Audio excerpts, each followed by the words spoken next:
Bismillahirrahmanirrahim. Assalamualaikum warahmatullahi wabarakatuh. Alhamdulillah Rabbil Alamin. Wassalatu wassalamu ala ashrafil anbiya'i wal mursalin nabiyyina Muhammadin wa ala alihi wa sahbihi wa man tabi'ahum bi ihsanin ila yaumiddin amma ba'du. Ikhwani fillah azani Allah wa iyyakum jami'an. Nuwasil. Kita kembali melanjutkan kajian kita bertauhid ya setiap hari Rabu malam Kamis. Membahas kitab Tauhid karya Syekh Muhammad bin Abdul Wahhab yang mana pada pertemuan kali ini kita telah sampai ke bab yang ke-6, bab tafsir tauhidi wa syahadati an la ilaha illallah.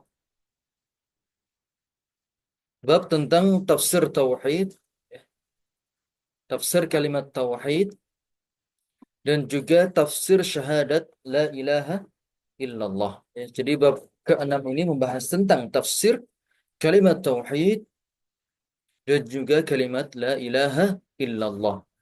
Tafsir di sini bermakna penjelasan ya. Penjelasan atau penjabaran dari kalimat tauhid dan juga syahadat la ilaha illallah. Baik. Sebelum kita mulai di sini disebutkan ya di catatan tentang rukun tauhid la ilaha illallah. Afwan sebelumnya maknanya dulu. Makna dari tauhid la ilaha illallah, mana kalimat la ilaha illallah adalah tidak ada Tuhan yang berhak diibadahi kecuali Allah. Makna la ilaha illallah adalah tidak ada Tuhan yang berhak diibadahi kecuali Allah. Ya, ada kata berhak. Ya. Tidak ada Tuhan yang berhak diibadahi kecuali Allah. Banyak di antara kaum muslimin ya, yang mengartikan la ilaha illallah dengan tiada Tuhan selain Allah. Tiada Tuhan selain Allah. Dan ini merupakan tafsir yang kurang karena di sana ada khabar yang dihilangkan yaitu kata hak. Ya. Dari kata la ilaha, ya, tidak ada Tuhan. La di situ yang huruf la, ilaha sebagai isim la. Ya. Kemudian ada khobar yang harus ada setelah isim la, yaitu hakun. La ilaha hakun. Tidak ada Tuhan yang hak diibadahi kecuali Allah. Sehingga maknanya adalah tidak ada Tuhan yang berhak diibadahi kecuali Allah. Inilah makna la ilaha illallah yang benar. Kemudian poin berikutnya adalah rukun la ilaha illallah. La ilaha illallah, kalimat tauhid ini memiliki dua rukun, ya, dua rukun yang ada pada kalimat ini. Rukun pertama yaitu an-nafyu, peniadaan. Ya. Rukun pertama yaitu an-nafyu atau peniadaan, yaitu pada kata la ilaha, tidak ada Tuhan yang hak. Jadi peniadaan semua sesembahan. Kemudian yang kedua adalah isbat, penetapan, yaitu pada kata illallah, kecuali Allah. Ya. Jadi kalimat la ilaha illallah ada dua bagian. Bagian pertama yang disebut sebagai an-nafyu, peniadaan sesembahan selain Allah. Dan rukun yang kedua adalah isbat atau penetapan bahwasannya ibadah hanya ditunjukkan untuk Allah. Kita tulis di sini di bawahnya ya. Peniadaan sesembahan selain Allah. Ya. An-nafyu adalah peniadaan sesembahan selain Allah.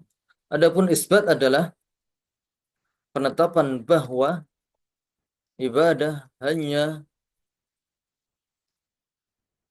ditujukan kepada Allah.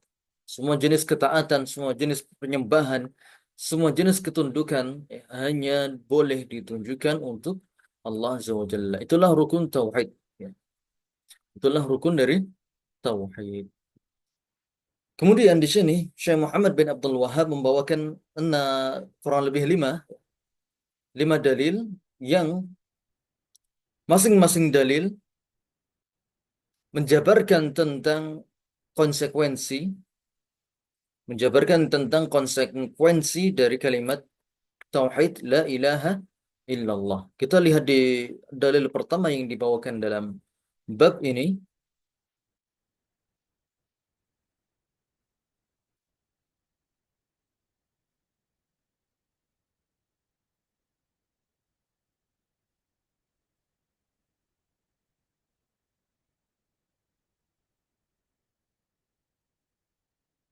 Dalil pertama yang dibawakan dalam bab ini adalah firman Allah Ta'ala dalam surat Al-Isra ayat ke-57. Kita lihat di bawahnya. Dalil pertama yang disebutkan dalam bab ini adalah firman Allah Azza wa Jalla, "Ulaika alladziina yad'una yabtaghuna ila rabbihimul wasilata ayyuhum aqrabu wa yarjuna rahmatahu wa yakhafuna 'adzabah. Inna 'adzaba rabbika kana mahdzura." Orang-orang yang mereka seru itu, yaitu yang disembah oleh orang-orang musyrikin, sesembahan-sesembahan mereka, mereka sendiri, sesembahan tadi, mencari jalan kepada Tuhan. Masing-masing berharap siapa di antara mereka yang lebih dekat kepada Allah. Mereka juga mengharapkan rahmatnya dan takut akan azabnya. Sesungguhnya azab Tuhanmu itu adalah yang harus ditakuti. Baik.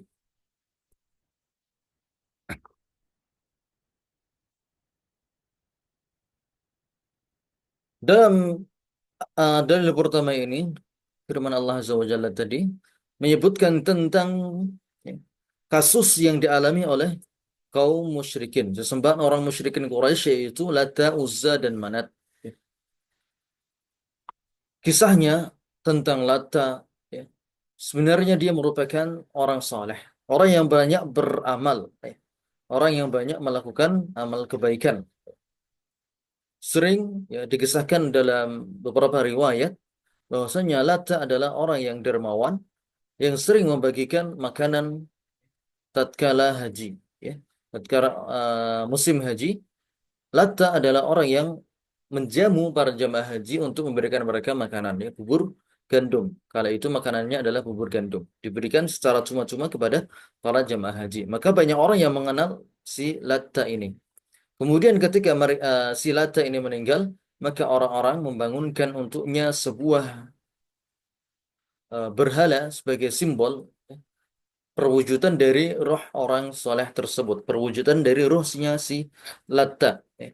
Kemudian mereka meyakini bahwasanya roh si Latta tadi telah sampai di sisi Allah, ya, tinggi di atas langit, memiliki kedudukan di sisi Allah dan bisa mengabulkan hajat-hajat orang yang memintanya. Ya. Mereka meyakini bahwasanya si Latta ini, ya, bisa menjadi perantara mereka untuk menyampaikan maksud kepada Allah. Bahkan di antara mereka ada yang meyakini bahwasanya Latta sendiri yang bisa, ya, mengabulkan doa-doa mereka. Maka kemudian orang-orang musyrikin Quraisy mereka pun berpindah dari menyembah Allah Azza wa Jalla kemudian menyembah kepada si Lata tersebut. Jadi Lata asalnya adalah ruh orang soleh yang divisualkan dalam bentuk patung. Maka di sini ayat ini menceritakan tentang, ya, latar belakang dari penyembahan yang mereka lakukan. Ulaika, ya, orang-orang yang mereka seru itu adalah Uzza dan Manat, alladzina yad'un, yang disembah oleh orang-orang kafir, yabtaghuna ila rabbihimul wasilah. Mereka sendiri mencari jalan kepada Tuhan, masing-masing berharap, ayyuhum aqrab wa yarjuna rahmatahu wa yakhafuna 'adzabah.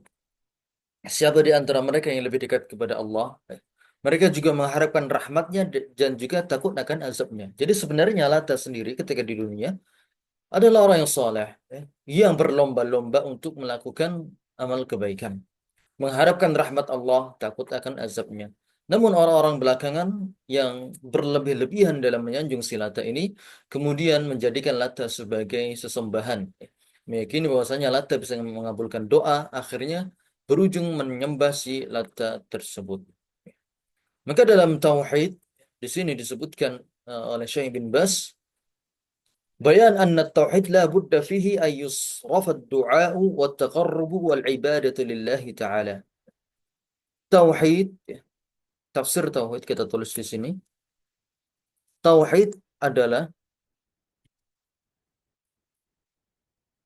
engkau hanya menunjukkan doa, hanya berdoa. Syekh bin Baz mengatakan, la budda fi ayyusrafa du'a wa taqarrub wal ibadah. Bahwasanya engkau hanya berdoa, ya, kemudian mendekatkan diri, bertakarrub, kemudian satu lagi ibadah dan beribadah atau menundukkan diri hanya kepada Allah Azza wa Jalla. Itulah tauhid. Ya, itulah tafsir dari tauhid. Itu engkau hanya berdoa, bertakarrub dan beribadah, itu ketundukan diri, penghambaan diri itu hanya ditujukan kepada Allah Azza wa Jalla. Maka siapa saja yang berdoa kepada selain Allah, seperti orang-orang musyrikin Quraisy, berdoa kepada Latta, kemudian bertakarrub, mendekatkan diri kepada si Latta, kemudian juga beribadah, menundukkan diri, ya, menghambakan diri kepada si Lata, Uzza dan Manat, maka mereka adalah orang-orang yang telah melakukan kesyirikan. Ya. Mereka adalah orang-orang yang melakukan kesyirikan. Sehingga sekali lagi dalil pertama ini menafsirkan bahwasanya tauhid adalah engkau hanya berdoa, bertakarrub dan juga beribadah atau menundukkan diri hanya untuk Allah Azza wa Jalla. Jika ditujukan untuk selain Allah, maka itu termasuk perbuatan syirik akbar yang bisa menyebabkan seseorang keluar dari Islam, menyebabkan seorang kekal di dalam neraka. Na'udzubillahi min dzalik. Baik, itu dalil pertama. Kemudian, dalil kedua yang disebutkan oleh Syekh dalam kitab ini adalah firman Allah Azza wa Jalla dalam surat Az-Zukhruf ayat 26 dan juga 27. Allah Azza wa Jalla berfirman, "Wa id qala Ibrahimu li abihi wa qaumihi innani bara'um mimma ta'budun illa alladhi fatarani fa innahu sayahdin." Ingatlah ketika Ibrahim berkata kepada ayahnya dan juga kaumnya, "Innani bara'um mimma ta'budun." Sesungguhnya aku berlepas diri dari apa yang kamu sembah. Ya. Wahai bapak, wahai kaumku, aku berlepas diri dari apa yang kalian sembah. Illa alladhi fatarani, kecuali yang menciptakanku. Fa innahu sayahdin. Sesungguhnya dia akan memberikan petunjuk kepadaku. Maka dalam ayat ini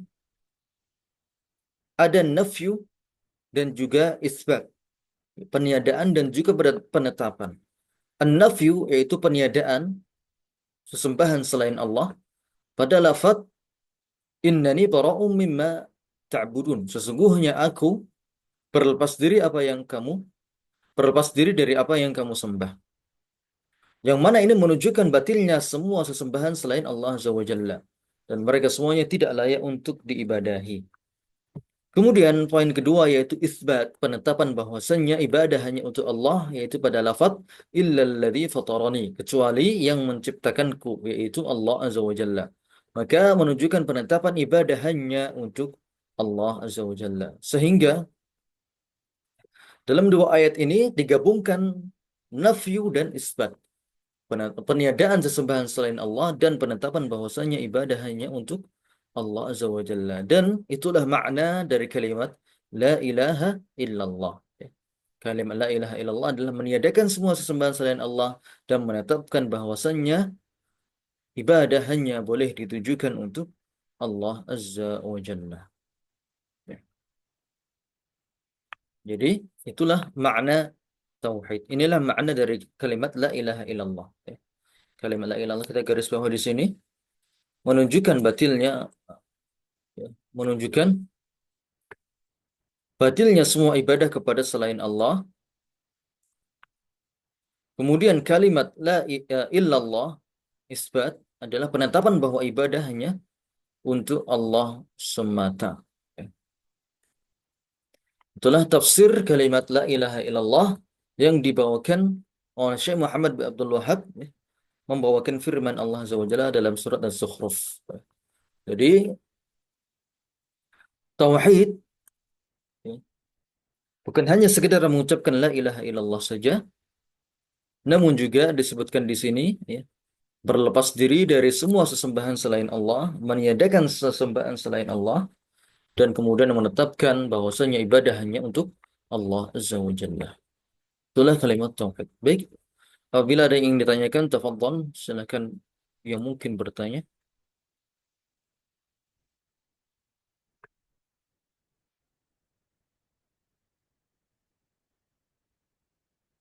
Kembali melanjutkan,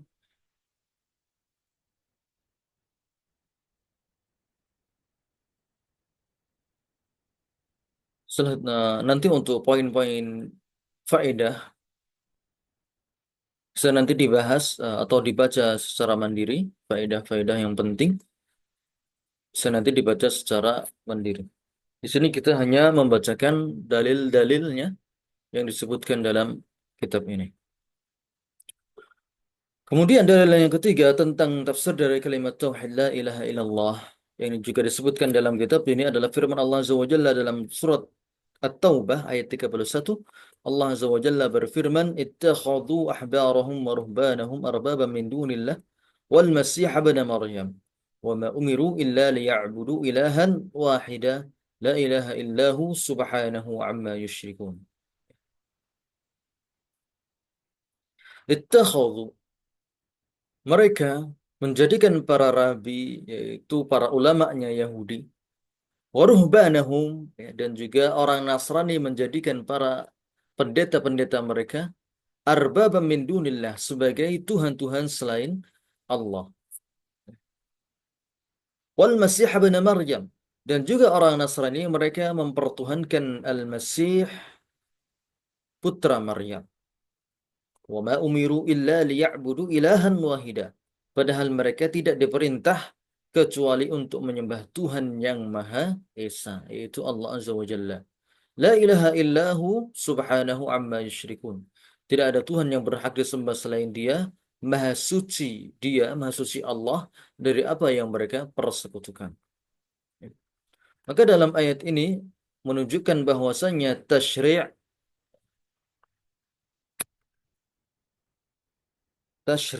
atau pensyariatan, syariat atau tata cara ibadah hanya berasal dari Allah. Ya. Semua hukum-hukum syar'i, ya, tata cara ibadah, ya, ataupun keyakinan, ya,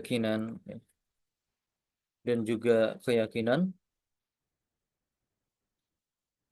akidah atau keyakinan, semuanya harus kembali kepada Allah Azza wa Jalla, harus kembali kepada Allah, yaitu dari Al-Quran Al-Karim, ya, atau yang disampaikan oleh Rasulullah SAW.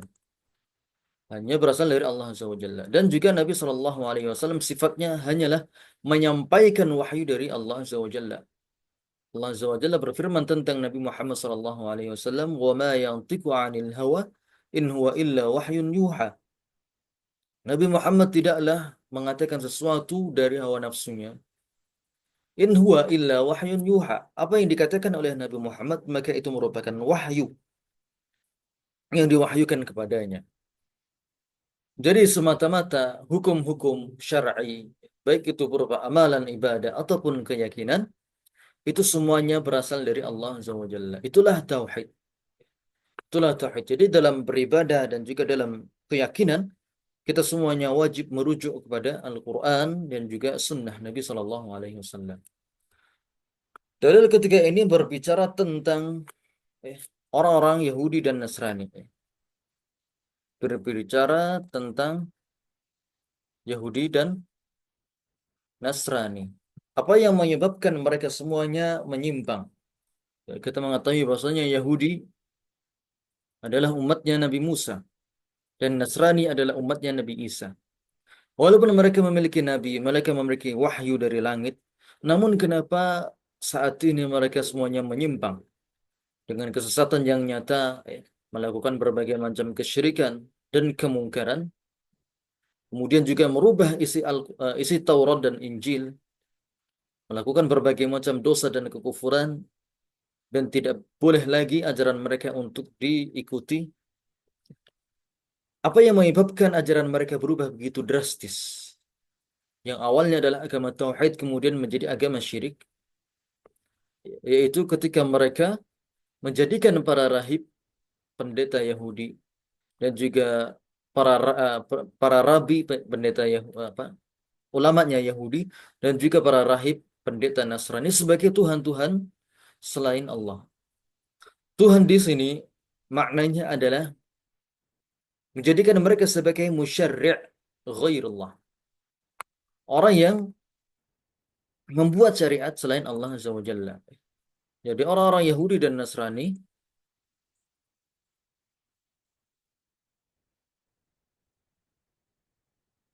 orang-orang Yahudi dan Nasrani, mereka sangat taklid kepada pendeta mereka, walaupun pendeta mengatakan hal yang bertentangan dengan isi kitab mereka. Mereka sangat taklid kepada pendeta mereka, sangat takut, sangat tunduk dan patuh kepada para pendeta mereka. Ya. Walaupun pendeta mereka mengatakan hal yang bertentangan dengan isi kitab mereka, dengan isi dari Taurat dan Injil. Ya. Misalnya dalam penebusan dosa, ya, maka cukup dengan meminta ampun kepada Allah, atau kemudian dengan melakukan amal soleh. Kemudian para pendeta mereka mengatakan kalau Anda ingin bertaubat maka bayarlah dengan beberapa keping uang emas. Ya. Semakin besar dosa maka harus semakin besar pula keping uang emas yang Anda sedekahkan. Itu yang dikatakan oleh para pendeta Nasrani kepada umatnya. Ya. Yang awalnya taubat itu mudah, ya. Hanya cukup dengan taubat nasuha, menggantinya dengan amal soleh. Namun kemudian mereka menggantinya dengan, ya, membayar beberapa keping uang emas. Itulah yang membuat agama ini menjadi menyimpang. Awalnya dari hal-hal yang kecil, dari hal-hal seperti itu. Kemudian ketika para pendeta itu berada di atas angin, merasa berkuasa untuk mengatur seluruh keyakinan dan amalan para umatnya, akhirnya mereka pun semena-mena merubah isi Taurat, merubah isi Injil, ya, menyesuaikan dengan apa yang mereka mau, ya, menyesuaikan dengan hawa nafsu mereka.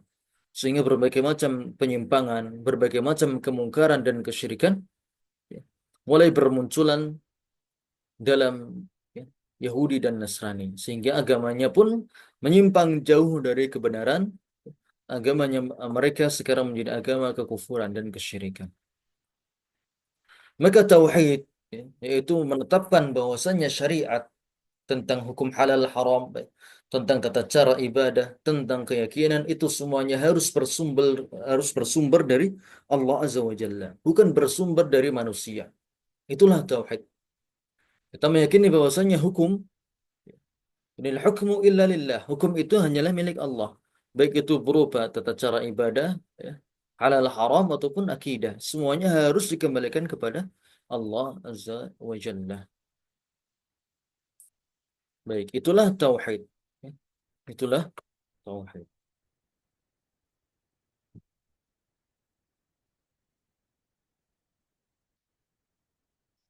Sehingga baik di sini disebutkan poin terpenting dalam ayat yang ketiga ini. Dalam ayat di atas bisa kita pahami bahwa makna tauhid syahadat la ilaha illallah menunjukkan wajibnya mengesahkan Allah dalam ketaatan dan juga hanya mengikuti petunjuk Rasulullah sallallahu alaihi wasallam dalam beramal.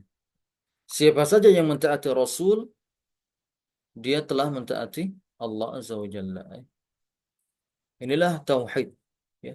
Ibadah itu harus dikembalikan kepada Allah. Tata caranya, tata cara ibadah harus bersumber dari Al-Quran dan As-Sunnah. Ketaatan mutlak itu hanya untuk Allah Azza wa Jalla. Ibadah yang kita lakukan itu hanya harus mengikuti petunjuk dari Rasulullah Shallallahu Alaihi Wasallam.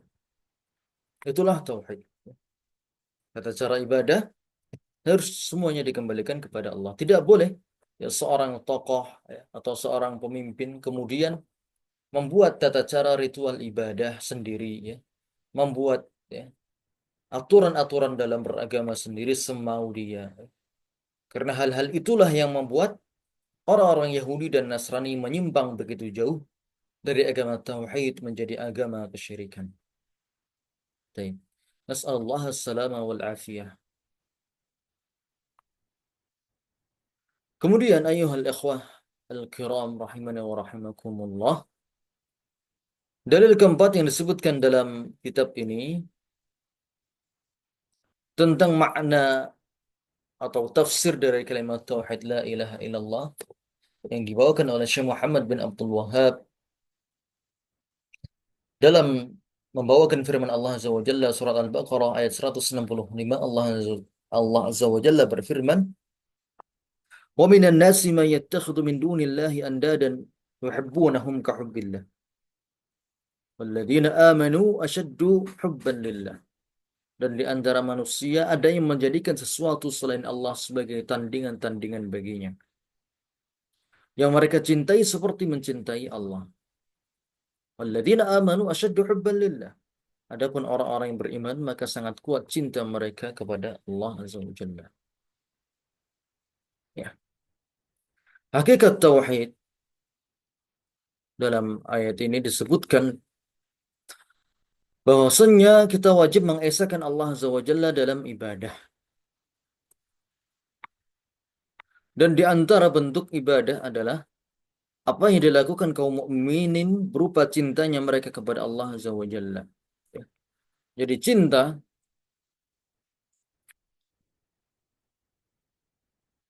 yang bermakna ibadah, yaitu cinta yang mengandung ketundukan dan penghambaan diri, hanya boleh ditujukan untuk Allah. Cinta yang bermakna ibadah, yaitu cinta yang disertai dengan ketundukan dan juga penghambaan diri, perendahan diri kepada yang dicintai, maka itu hanyalah hak milik Allah Azza wa Jalla. Maka kita wajib mengesahkan Allah dalam ibadah. Salah satunya kita wajib mengesahkan Allah dalam cinta. Cinta yang mengandung ketundukan dan juga penghambaan diri. Di sini Allah katakan orang-orang mukmin itu asyaddu hubban lillah, sangat kuat cintanya kepada Allah. Mereka benar-benar tunduk dan patuh, benar-benar siap menerima dan mengamalkan apa yang Allah Azza wa Jalla perintahkan kepada mereka. Itulah sifat orang-orang mukmin sejati. Ya, mereka mengatakan sami'na wa ata'na. Mereka sangat cinta kepada Allah, cinta kepada Rasulullah. Apa yang Allah perintahkan, mereka lakukan. Mereka lakukan dengan segera, dengan penuh kecintaan, dengan penuh pengharapan dan penuh ketundukan. Mereka hanya mencintai dan tunduk kepada Allah Azza wa Jalla, bukan kepada selainnya. Berbeda dengan orang-orang musyrik. Orang-orang musyrikin mereka juga mencintai dan menundukkan diri kepada sembahan lain selain Allah. Contohnya orang-orang musyrikin Quraisy. Mereka selain tunduk kepada Allah, mereka juga mencintai berhala-berhala mereka. Cinta yang disertai dengan ketundukan dan penghambaan diri. Itulah cinta yang hanya boleh ditujukan kepada Allah. Dan jika cinta tersebut ditujukan kepada selain Allah, maka sungguh dia telah terjatuh ke dalam kesyirikan. Baik, ya.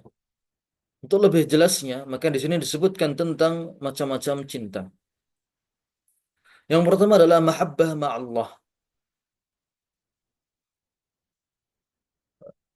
yaitu mencintai selain Allah seperti cintanya kepada Allah.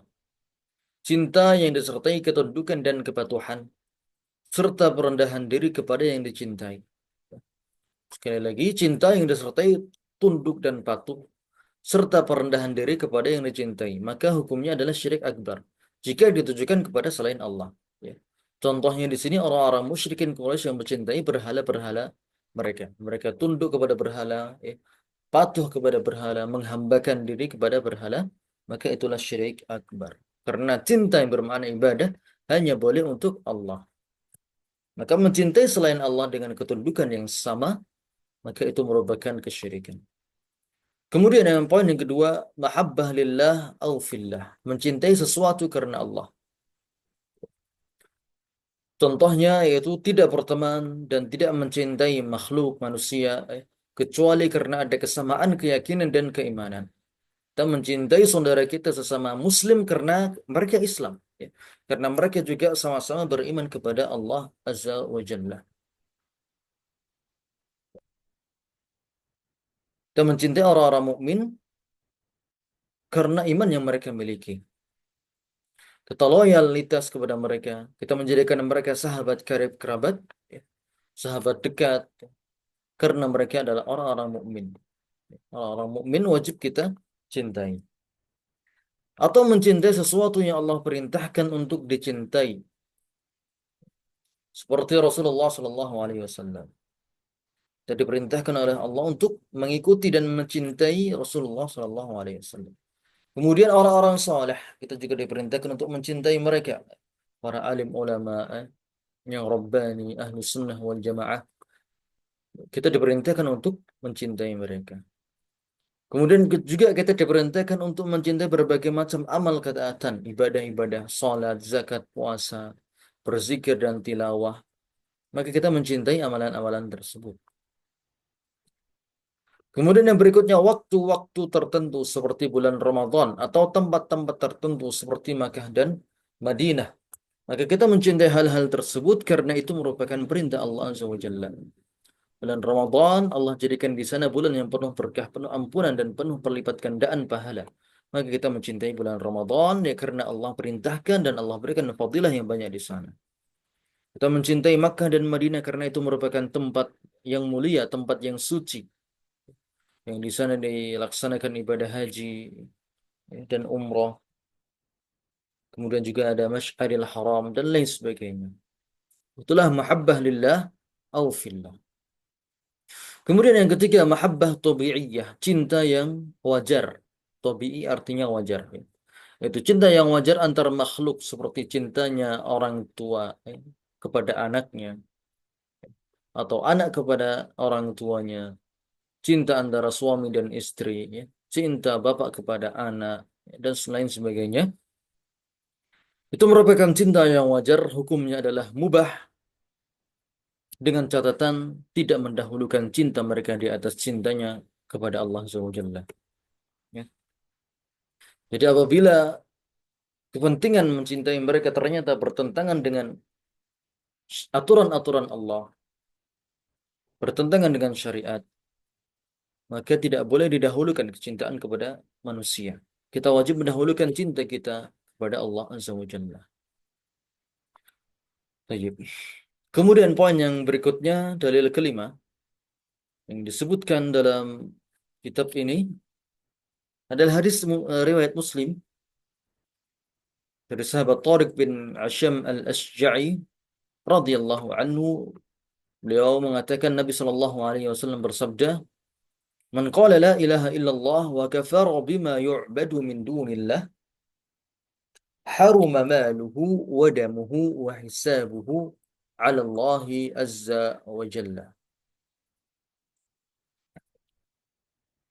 Barang siapa yang mengucapkan la ilaha illallah dan mengingkari sesembahan selain Allah, maka harta dan darahnya terjaga. Adapun perhitungannya maka terserah kepada Allah azza wa jalla. Maka sisi pendalilan hadis dengan bab ada pada dua sisi. Itu pertama lafaz man qala la ilaha illallah, barang siapa yang mengucapkan la ilaha illallah. Dan ucapan yang disertai dengan keyakinan dan juga mengamalkan konsekuensinya berupa menetapkan ibadah hanya kepada Allah Azza wa Jalla, meniadakan ibadah untuk selainnya. Inilah tafsir tauhid. Itulah makna la ilaha illallah. Kemudian juga yang penting dalam dalil yang kelima ini, hadis Nabi ini adalah wa kafara bima yu'badu min dunillah, mengingkari sesembahan-sesembahan selain Allah. Tauhid tidak akan sah kecuali dengan mengingkari peribadatan kepada selain Allah. Maka orang yang beragama Islam, yang berpegang teguh dengan agama Islam, dia wajib meyakini kufurnya peribadatan kepada selain Allah. Kita wajib meyakini bahwasanya agama Nasrani adalah agama yang batil. Agama Yahudi adalah agama yang batil. Agama Hindu dan Buddha adalah agama yang batil. Kita wajib yakin hal tersebut. Kita wajib yakin bahwasanya satu-satunya agama yang benar adalah Islam. Allah Azza wa Jalla katakan inna dina indallahil Islam. Sesungguhnya agama yang benar di sisi Allah, yang diterima di sisi Allah adalah Islam. Maka selain Islam semuanya mardud, tertolak, tidak sah. Ya. Semua agama selain Islam adalah agama yang batil.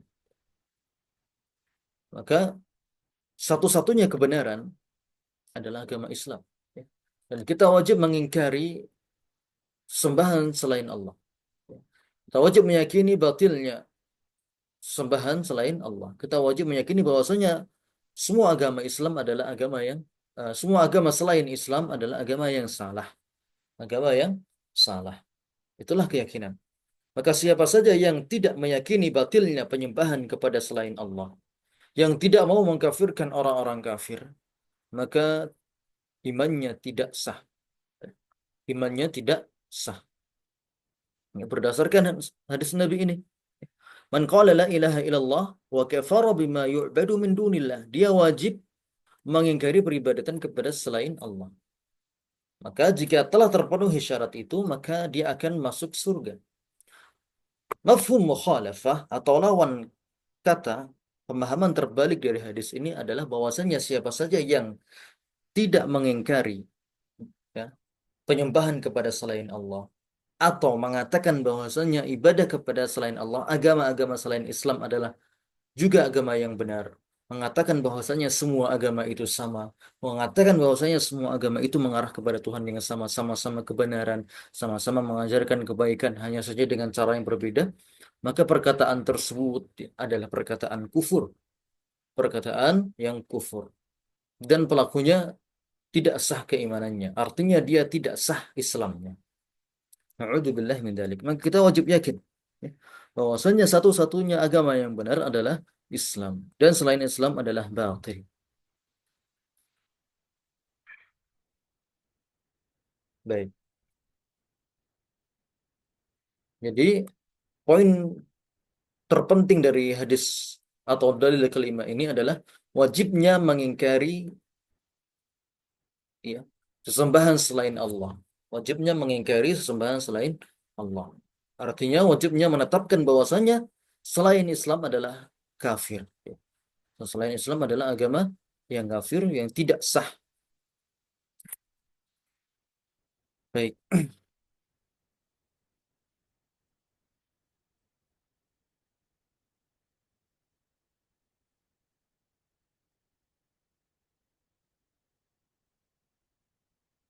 Di sini poin yang keenam tentang faedah dari hadis ini. Syarat iman yang sahih, iman yang sah adalah mengucapkan la ilaha illallah dengan lisan, diyakini dengan hati, dan diamalkan dengan anggota badan. Jadi kita ucapkan la ilaha illallah dengan lisan, kita yakini, kita ilmui makna dari la ilaha illallah ini, apa saja syarat-syaratnya, sebagaimana yang telah kita bahas pada pertemuan-pertemuan yang lalu tentang syarat-syarat la ilaha illallah, kita wajib mengilmuinya, ya, wajib meyakininya, kemudian wajib tunduk dan patuh, wajib ikhlas dan lain sebagainya. Kemudian yang tak kalah penting adalah wajib mengingkari segala bentuk penyembahan kepada selain Allah Azza wa Jalla. Itulah poin terpenting dari kelima ini. Baik, kita ulang ya. Dalam bab ini disebutkan tentang tafsir tauhid dan syahadat la ilaha illallah. Muqaddimah ya. Makna la ilaha illallah adalah tiada Tuhan yang berhak diibadahi kecuali Allah. Kemudian poin berikutnya tentang rukun tauhid la ilaha illallah ya, ada dua, yaitu nafyu, peniadaan peniadaan sesembahan selain Allah, dan yang kedua isbat atau penetapan yaitu pada kata illallah. Penetapan bahwasanya ibadah hanya ditujukan kepada Allah. Kemudian di sini Syekh Muhammad bin Abdul Wahhab membawakan beberapa dalil-dalil yang juga menjelaskan tentang hakikat tauhid syahadat la ilaha illallah. Dalil pertama, ulaika alladziina yad'una yabtaghuna ila rabbihimul wasilata ayyuhum aqrab. Ya. Dalil tersebut ya, berbicara tentang bahwasanya berdoa, bertakarrub dan beribadah atau menundukkan diri itu hanya boleh ditujukan kepada Allah. Siapa saja yang berdoa kepada selain Allah, menundukkan diri kepada selain Allah, maka telah melakukan syirik akbar. Kemudian dalil yang kedua adalah firman Allah Azza wa Jalla, wa idh qala Ibrahimu li abihi wa qaumihi innani bara'un mimma ta'budun illa alladhi fatarani. Ya. Poin terpenting dari dalil kedua adalah wajibnya kita berlepas diri dari kesyirikan dan juga para pengikutnya, meyakini bahwasannya tiada Tuhan yang berhak diibadahi kecuali Allah Azza wa Jalla. Kemudian dalil ketiga firman Allah Azza wa Jalla, ittakhadhu ahbarahum wa ruhbanahum arbaba min dunillah. Itu poin terpentingnya adalah meyakini bahwasannya syariat, ya, baik itu berupa halal dan haram, tata cara ibadah dan juga keyakinan-keyakinan itu semuanya harus berasal dari Allah Azza wa Jalla atau melalui lisan Nabi Shallallahu Alaihi Wasallam. Syariat hanyalah milik Allah Azza wa Jalla. Inilah hukmu illa lillah.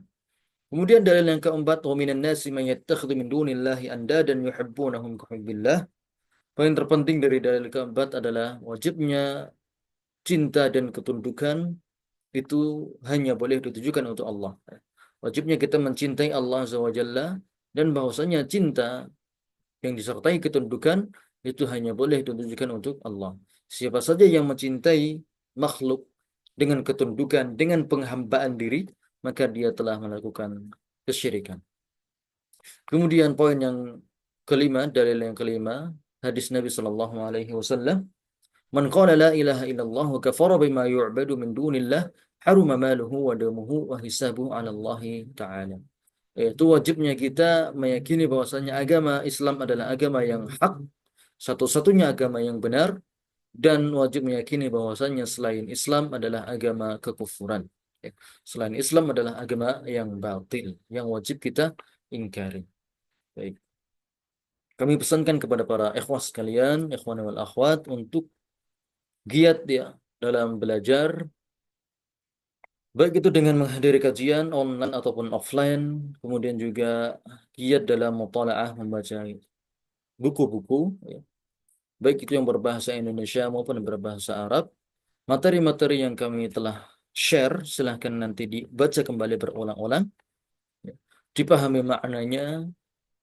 Jika ada yang kurang jelas, silahkan nanti ditanyakan di grup ya, atau ditanyakan secara langsung, japri ke kami. Kemudian juga evaluasi-evaluasi yang telah kami kirimkan di grup diskusi, ya, silahkan nanti ya, dikerjakan, ya, dituntaskan. Semoga apa yang telah kita sampaikan ini menjadi ilmu yang bermanfaat untuk kita semuanya. Baik, sebelum kita tutup, apabila ada yang ingin ditanyakan, tafadhol. Apabila ada yang bertanya.